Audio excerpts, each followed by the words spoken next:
What is going on, comic book gang? It's Year the Collector here, and I have some comic book reviews that I want to share with you.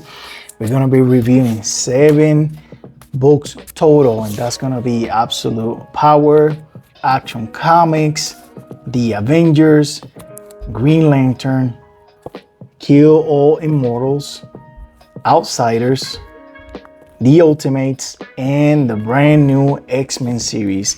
If you want to find out what I gotta say about any of these books, please by all means stick around. This is Absolute Power Task Force 7, issue number 1, and this is a connecting cover by John Timms. Absolute Power Task Force 7 is by Leah Williams, Caitlin Jarsky, Alex Guimaraes, Dave Sharp. And like I said, the cover is by John Timms. Let's go into the review. All right.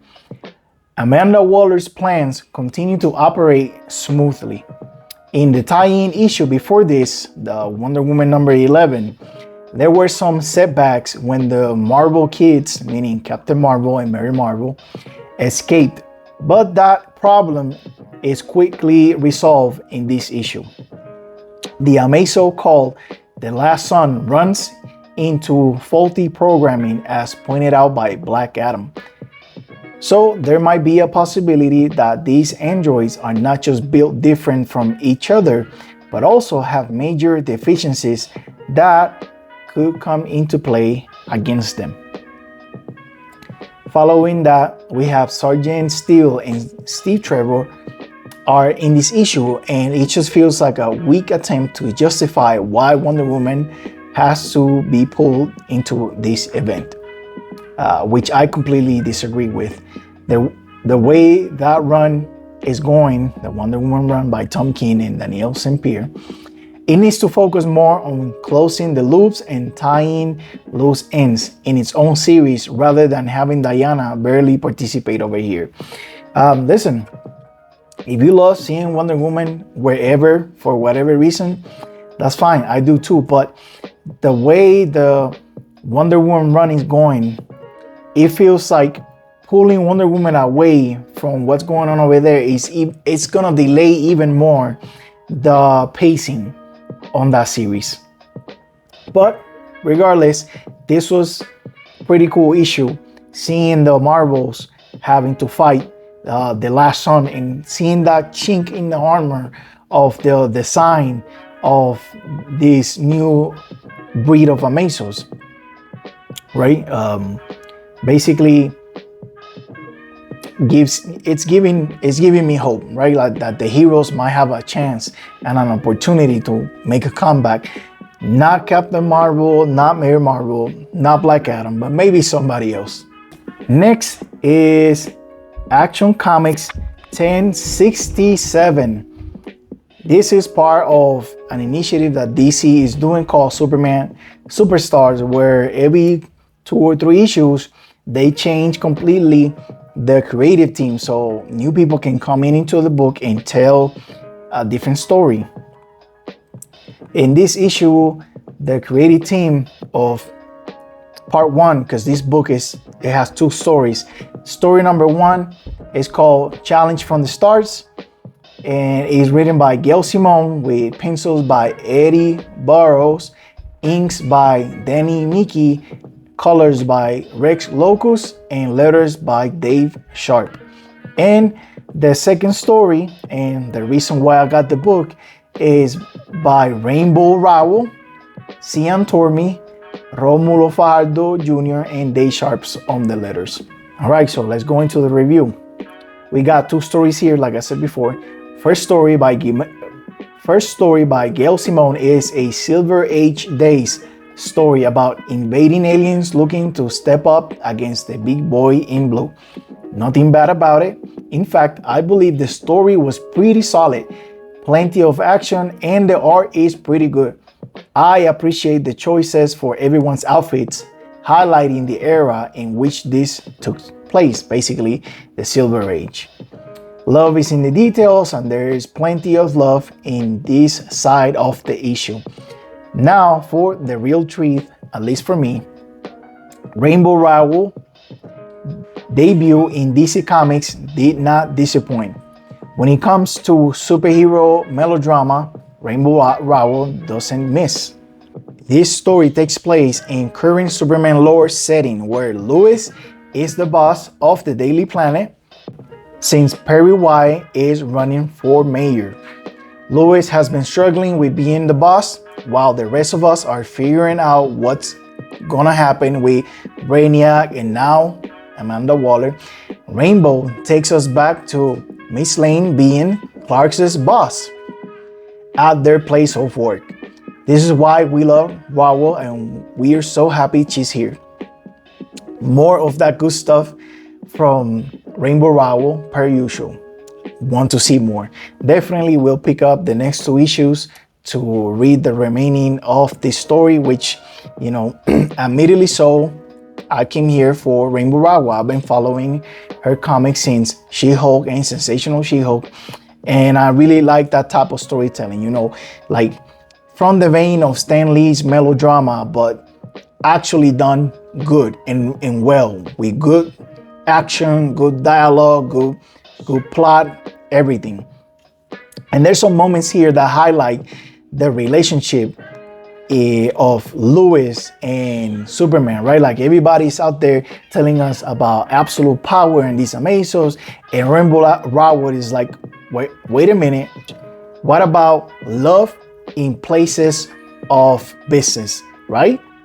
Like you have a scene there where Clark is like, yeah, you do you don't worry about being Perry, just be Lois Lane. And then Lois starts to, you know, make executive decisions and tells Clark what he can and cannot do as his boss. And he's like, whoa, Perry let me do whatever I wanted. And then she says, well, I'm not Perry. That's amazing. That's the stuff that I'm interested in the most. Next up, we got the Avengers. This is issue number 16 by Jed McKay, Carlos Fabian Villa, and Corey Petit in the letters, and Federico Blee on the colors. Listen, I know this couple, maybe 3 issues that ties into the Blood Hunt. This is basically the B stringers or the second tier Avengers. I don't care, okay? This team will be missed. It's nice to know there was some history between some of these characters besides Quicksilver and Captain America, because we all know Quicksilver has been, you know, an Avenger on and off since the days of Captain America, right? So of course there was some history there, but there's a shared history between Hazmat and Hercules, right? And they made a reference to it. Apparently Hercules came down to the Avengers Academy to teach Greco-Roman wrestling, and he did it naked because, you know, that's how Greeks used to wrestle each other, okay? Somebody should investigate that.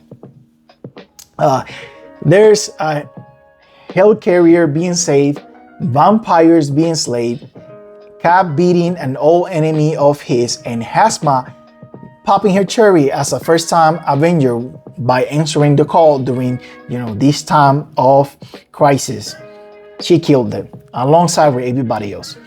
This team of creators will also be missed. I love the art in these Blood Hunt tie-ins, like really like it. I'm excited to see what's next for the Avengers after Blood Hunt. Well, if you've seen the previews, you know that Storm is joining the Avengers pretty soon. So pretty excited about that. And don't feel bad about this team. There's gonna be another, I can't remember what it's called right now, but it's been shown in the solicitations that there's gonna be another set of Avengers that's gonna include the people that you see here, plus She-Hulk, if I remember correctly. So good news. All right, next up we have Green Lantern number 13. This is by Jeremy Adams, Fernando Pasarin, Osclair Albert, Rómulo Fajardo Jr., and Dave Sharp on the letters. Before I begin, in my review in League of Comic Geeks, I wrote that I didn't know why Carol was not on this issue, because in the last one, she just had saved Hal. And somebody, respectfully commented and corrected me. She did save Hal, but in the end, she dropped it off at his trailer. And then after she left, Amanda Waller's people came to basically collect Hal Jordan. That's why she's not on this issue. Okay, with that disclaimer, there's a new emotion added to the spectrum right when all the emotions are in disarray. It's a weird choice. Not that I have anything against Nathan, the character that becomes the new flag bearer for this new emotion. It makes total sense. It makes total sense for him to be the character chosen for this, but we all saw what's happening to the emotional spectrum. How's a new emotion being born in the middle of this mess? I'm sure somebody that's a Green Lantern lore expert can explain that to me. I'm not. I just have a question. That's somebody that's completely ignorant. The backup story was okay. Taros being evil makes sense and all, but that could have been told many issues ago, not in the middle of a tie-in. That real estate should have been used to further Hal and the rest of the GL's resistance against the United Planets, which is presided by Taros. And again, why is Carol on the cover? Like, she's literally nowhere here in this issue. And I don't even remember if Alan Scott is in the issue. But I don't know. Covers are done way in advance before the issues are completed. So that might have been some disconnect there between the creative team and the cover artist. But the cover was nice. All right, next up, we got an indie comic. This is Kill All Immortals #1. This is by Zach Kaplan, which you can see him talk about this book in the Paneloids YouTube channel. He just appeared in the show last week and they talked about this. So if you want to hear more about it from the horse's mouth, I suggest you go to Paneloids YouTube channel. Like I said, this is by Zach Kaplan, Fisco Ocio, Thiago Rocha, and Hassam OE. I still don't know how to pronounce that last name, so I'm gonna go with OE for the time being. Cover is by Oliver Barrett. Insane cover. If you've seen it up and close, you can appreciate it better. All right, here's a review. This is an interesting take on Vikings for sure. Immortals, power-hungry and violent Vikings, living the Illuminati society dream. Freya, the lead, has some very distant philosophical views from her families and does what she can to give back to the world in many ways, right? She's like a philanthropist. Freya's family are those immortal Vikings, and well, as you can expect, with Freya not following her family's rules, that is where the conflict originates. The art is pretty good, got some nice panels, and the actions get pretty bloody. I want to see more for sure. Subscribe, pulling. Can't wait for the next issue. Next up, we got a lover-hated type of book. Is Outsiders #9. Outsiders #9 is by Jackson Lansing, Colin Kelly, Robert Carey, Valentina Tadeo, and Tom Napolitano, with a cover by Roger Cruz and Adriano Lucas. Here's my review. I understand the subtext from Lansing and Kelly about the multiverse. Too many variations, etc. There's like a lot of meta commentary about that in this run. But I know for a fact that I'm lacking some context to the things the outsiders have discovered or uncovered since the beginning. that I'm also lacking context to what is Hakita planning to do with all these things they now have. And you know what? I'm okay with that. Let the book reveal this mystery to me in due time, when the writers intended, not just when I want, because I simply just don't get it yet. My only pending question is, with all these high-end themes and talks of the multiverse, how big of an impact the conclusion of this book will have in the long run? Is there something, anything from this story that will stick around? Time will tell. And I'm not saying that it has to for this book to be good or matter, because it's good to me, it matters to me. I'm spending money and time talking about it. But I would like to see some of these insane ideas and concepts about the multiverse and how the outsiders and Hakita are approaching all this on a meta level, that I would like to see some of this stuff stick and come to a fruition or surface later on in some other way. Luke here stands on his convictions and takes charge of the situation, or how the kids will say today, he was standing on business, surprising even the cunning Hakita. Also, good news for Batwoman fans. Kate is back, so expect her in the next issue. Carrie's art continues to be appealing, at least to me. So yeah, if you check the reviews for this book, a lot of people are confused, they have questions, or they just don't agree with the way the characters are portrayed here. But none of those are my issues, right? My issue is that I don't have the context of what Planetary was.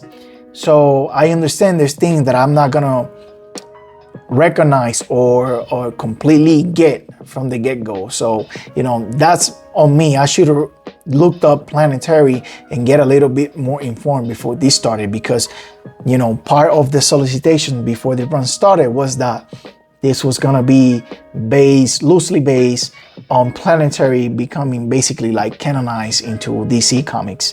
So we got homework to do. Next up, really good book is The Ultimates #2. The Ultimates issue #2 comes to you from Dennis Kemp, Juan Frigeri, Federico Blee, and Travis Laham, with a cover by Dyke Run and Niraj Menon. Sorry if I butcher those names. Never seen that before. This book was insane, and there was some meta commentary in the last issue. This one, oof. It was like Kendrick Lamar levels of ingenuity with the subterfuge in the language and reading between the lines in this issue. Let's see. "We're saving America," shouted Steve Rogers as he stormed the White House. Nice wordplay there by the writer. This entire issue is an allegory. You can very well take your picks as to what is being talked about here between the lines.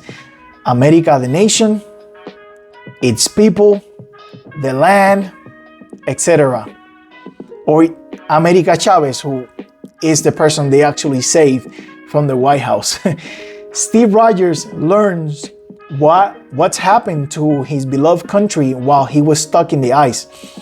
And you can clearly see how it affected him, right? Like 80 years of wrongdoing, of injustices, of, really bad foreign politics, interfering, and there's scenes there that involve like the Punisher, mutants protesting, and that's kind of like a shout out to the Ultimate X-Men comic, because there's no mutants, right? Not in this book, not in the Black Panther, only not in Spider-Man, only in the Ultimate X-Men. And for some reason, we are not sure why they're not out and about, right? We finally saw that they're in like a cult, like a secret society. And it must have been because of the mutant protesting at the White House, and probably the maker did something to like get rid of them. We saw in the Free Comic Book Day preview that Wolverine used to be a mutant, used to be alive in this universe, and at some point somebody took him out because he was standing in one of those museums that the maker had collecting items and people that he messed with and stopped from becoming heroes in this universe. So maybe what Captain America saw in that footage has to be the reason, or it's connected to the reason as to why there's no mutants out and about in this universe. Tony showed some limitations, and that was okay by me, right? I don't expect this universe's Iron Man to be like, immortal Iron Man or invincible Iron Man, right? Janet and Pym didn't have much to say or do, but they fought well and they showed team cohesion. So that's cool. I'm very excited for the rest of this series. I like how all of the Ultimate comics, like slowly but surely, are revealing bits and pieces and are building this entire world like one issue at a time, right? And it started last year with Ultimate Invasion. So that, if you are reading anything Ultimate right now from Marvel, you're eating good. Point blank, period. Last issue is X-Men #1. This one specifically is my J. Scott Campbell #1 variant. I decided to go with this one because J. Scott Campbell is doing a variant for at least the first 4 or 5 series. So I was not gonna pass on this, okay? Sorry. X-Men #1 is by Jed McKay, Clayton Cowles, J.P. Mayer, Marte Garcia, and pencils by Ryan Stegman. Like I said, this one here is a J. Scott Campbell variant. So I, like many of you watching, knew that the end of the Krakoa era, like the current continuity for X-Men stories that has been going for about, 10, 12 years now, it was ending and everything was getting a soft reboot. And I was waiting to see, if I jump on the X-Men or which X-Men I wanted to read. So picked up issue #1 to kind of like dip my toes in the water. And let me tell you, I don't regret it. All right, here's my review. I am a casual when it comes to X-Men lore, and I was looking for a place to start reading X-Men comics, and I am happy to report I found it in this series. I'm 100% all in after reading this #1 issue. Minor spoilers ahead. This X-Men band has located themselves in Alaska, specifically in a former Orchis factory where the locals used to manufacture Sentinels before Orchis automated everything and later was shut down by the Avengers. You can check McKay's Avengers current run where that actually was shown, where the Avengers did like a worldwide blitz on Orchis and destroy a lot of their factories and headquarters and all those things. The locals, of course, are very uneasy with the X-Men living here since the town's sins against them are out in the open. And I don't say that as a metaphor or in a metaphorical way. There is a giant sentinel that looks down on the town like a mountain, okay? That could have been taken down for parts, but Cyclops told Beast to leave it up so they can continue to see it. because they should feel bad and ashamed for what they did. And I agree with Cyclops. The team is led by Cyclops and supervised, and maybe that's not the correct word, by Magneto. Everyone plays to their strengths and their voices read genuinely heavy, especially Beast's and Magneto's. Beast looks tired and sad in the eyes, and Magneto is without apology in his speech. I would recommend subscribe and looking forward to the next issue. Amazing. Stegman's pencils are really, really cool, and the action was, it got me hyped. And I guess that's what you're looking for in an issue, in our first issue of a new relaunch, right? So with that being said, that is going to be it for me today. If you are reading any of these issues, please let me know in the comments your thoughts. Did you like them? You didn't like it? Which covers did you pick? Did you pick the same as me? Did you like any of the covers that I picked? Let me know. So, like always, thank you for watching. Have a blessed day, and remember to read more comics.